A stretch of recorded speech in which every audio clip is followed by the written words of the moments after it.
ಎಲ್ಲ ಬಂದ ಅವ್ರಿಗೆಲ್ಲ ಗಟ್ಟಿಯಾಗಿ ಇವತ್ತು ಹೋರಾಟ ಮುಖಾಂತರ ಹೇಳಿದಾಗ ಇಲ್ಲ ನಮ್ಗೆ ಏನು 10 ಕೋಟಿ ಕಿಮ್ಮತ್ತಾಗಲಿ 20 ಕೋಟಿ ಕಿಮ್ಮತ್ತಾಗಲಿ 50 ಕೋಟಿ ಕಿಮ್ಮತ್ತಾಗಲಿ ಹಣ ಬಂದ್ರೆ ಮಾತ್ರ ಭೂಮಿ ಕೊಡೋರ ಆ ರೀತಿ ಇವತ್ತು ಭೂ ಸ್ವಾಧೀನ ಪ್ರಕ್ರಿಯೆ ಮಾಡಬೇಕು, ಅಲ್ಲಿವರೆಗೆ ಇದನ್ನ ತಕ್ಷಣ ಎಲ್ಲ ವಾಪಸ್ ಬಂದ್ ಮಾಡಬೇಕು ಅನ್ನುವಂಥ ಚಟುವಟಿಕೆಯನ್ನು ಅವ್ರಿಗೆ ಗಟ್ಟಿಯಾಗಿ ಹೇಳಿದಾಗ ಆ ಹೋರಾಟ ಮುಖಾಂತರ ಅದನ್ನು ಅವರ ತಕ್ಷಣ ಇಲ್ಲ ನಾವು ಸಂಪೂರ್ಣ ರೈತರಿಗೆ ಹಣ ಏನು ಯೋಗ್ಯವಾದ ಹಣ ಸಿಗೋರಿಗೆ ಏನೂ ಕೂಡ ಕೆಲಸ ಮಾಡೋದಿಲ್ಲ ಅಂತೇಳಿ ಗಟ್ಟಿಯಾಗಿ ಭರವಸೆಯನ್ನು ಕೊಟ್ಟರು. ಆ ಕಾರಣಕ್ಕಾಗಿ ಅದನ್ನು ಕೆಲಸ ಮತ್ತು ಇದು ಹನುಮಾನ್ ಏತ್ ನೀರಾವರಿ, ಕೊಟಬಾಗಿ ಮತ್ತು ಶಿವಶಕ್ತಿ ಮತ್ತು ಅದೇ ರೀತಿಯಾಗಿ ಕರಗಾವ್ ಏತ್ ನೀರಾವರಿ ಇರ್ಬೋದು,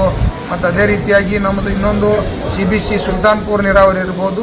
ಇವೆಲ್ಲ ನೀರಾವರಿಗಳ ಬಗ್ಗೆ ಗಂಭೀರವಾಗಿ ಇವತ್ತು ಅಧಿಕಾರಿಗಳಿಗೆ ಒತ್ತಾಯ ಮಾಡಿರ್ತಕ್ಕಂಥ ಕೆಲವು ತಮ್ಮ ಮಟ್ಟದಾಗಿರ್ತಕ್ಕಂಥ ಬಗೆಹರಿಸಿ ಕೆಲವು ಇನ್ನು ನೀರಿನ ಲೊಕೇಶನ್ ಇವ ಹಲವಾರುಗಳನ್ನ ಸರ್ಕಾರ ಕಳಿಸ್ತಕ್ಕಂಥದ್ದು ಕೂಡ ಮಾಡ್ರಿ ಅಂತ ಹೇಳಿದೀವಿ. ನಾವೆಲ್ಲ ಕೂಡ ರೈತರು ಏನು ತೀರ್ಮಾನ ಮಾಡಿದಪ್ಪ ಅಂದ್ರೆ ಈ ಶಾಸಕರು ಮತ್ತು ಮಂತ್ರಿಗಳು, ಜಿಲ್ಲಾ ಉಸ್ತುವಾರಿಯವರು, ಈ ಭಾಗದ ಯಾರ್ಯಾರು ಶಾಸಕರದಾರು ಅವ್ರಿಗೆ ಕೆಲವೇ ದಿವಸದಾಗ 10-15 ದಿವಸನಾಗ ಈ ಎಲ್ಲ ಯೋಜನೆಗೆ ಏನಾರ ಬಜೆಟ್ ಮಾಡ್ಕೊಂಬಂದ್ರು ಭಾಳ ಯೋಗ್ಯ. ಆಗಿಲ್ಲಪ್ಪ ಅಂದ್ರೆ ಇವತ್ತು 3-4-5 ತಾಲೂಕದ ಒಂದು 10-20 ಸಾವಿರ ರೈತರು ಹೋಗಿ